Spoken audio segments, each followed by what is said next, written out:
Texas is a very diverse place. When I travel around the state, I always wonder, who lives here? Why do they live here?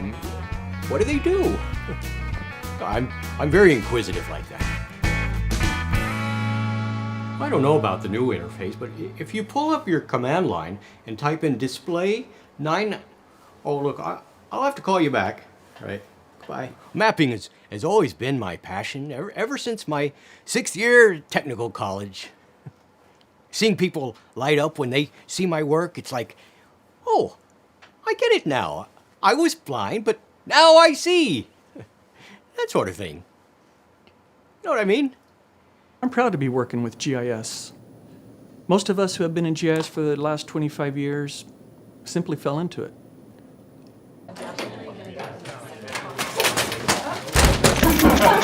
What makes GIS so successful in Texas are the people.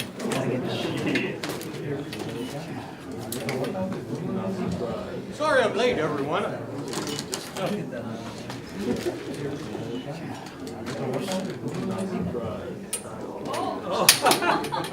I've worked with a lot of people in my career, and Geoff stands out particularly because he's one of the first people that I did meet back in 1986. And I wasn't too sure what I thought of him at first, but once you get to know him. Geoff is a great guy. I guess he's been doing GIS about ever since he's been with the state. He's certainly been around as long as I can remember. This is the GIS. This is how we have this way toward north. You have to take into account the declination for true north. Okay, everybody should have an agenda. I didn't get an agenda. It was emailed to you. I didn't even get a meeting appointment.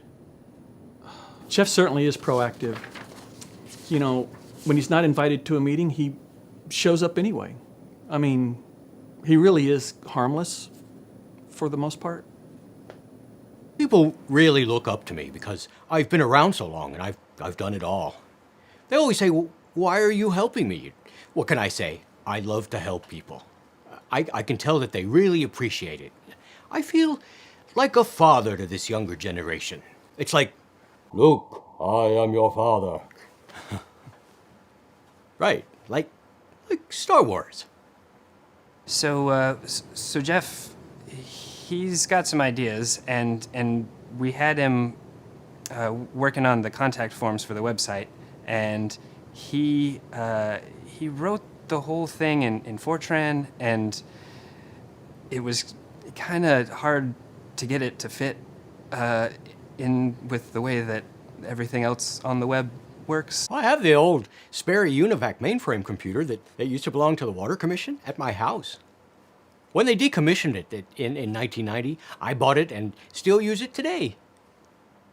I'm still paying for it, but it's well worth it. My electric bill is a little high, though.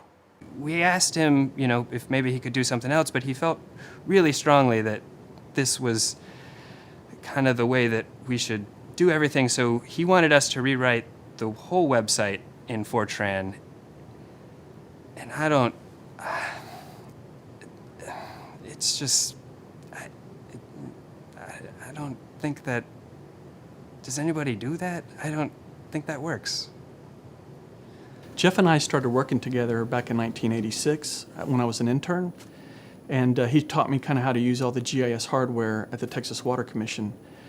One thing I do remember is he taught me how to reverse the fan in the flatbed plotter and turn it into an air hockey table, and we would have tournaments on weekends. Oh gosh, what makes Geoff unique? Geoff's very set in his ways. He's very old school. He's like a walking history lesson. Now people say I'm the one to go to for the history of GIS in Texas, but really, I got everything I learned from Geoff. If you want to know how things used to be done, he's your guy. Geoff and I go way back. He's awesome. In fact, not many people know this, but he actually started his own GIS professional certification. It's called the GISB, the GIS Brotherhood. And currently, he and I are the only ones in the group. But we're trying to build a membership.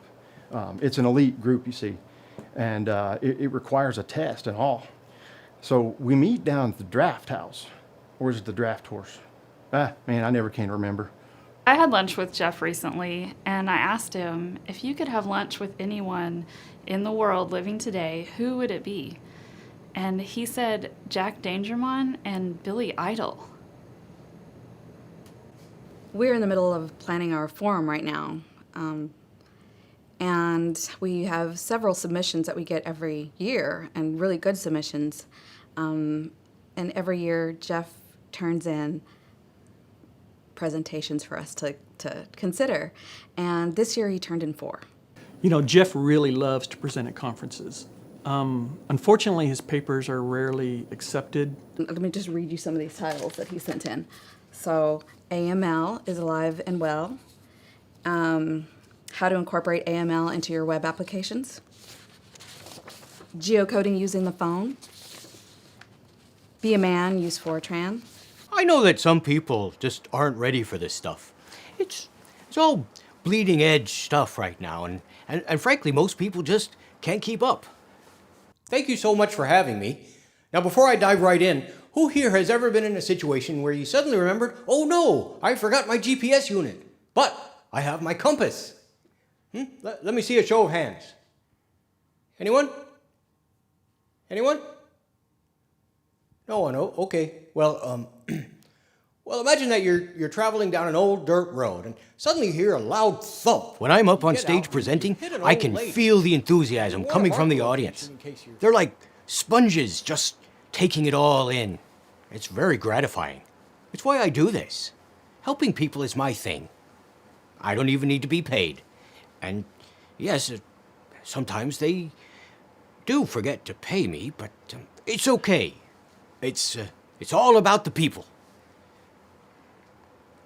I mean, we can't use any of these. Technology has gone away from that. He clearly thinks differently than most GIS professionals, but I actually really find his papers very entertaining and would recommend that people go see him. If you ever find yourself in a position where you don't have your GPS, but you happen to have your compass, then you'll really be thankful for Geoff. Yeah, I think I'm one of the only ones who actually enjoys Geoff's presentations. He's a really interesting guy. I mean, I don't understand most of what he says a lot of the time, but yeah, interesting. You know, like I said at the beginning, it really is all about the people. And people like Geoff are what make GIS in Texas so unique and so special.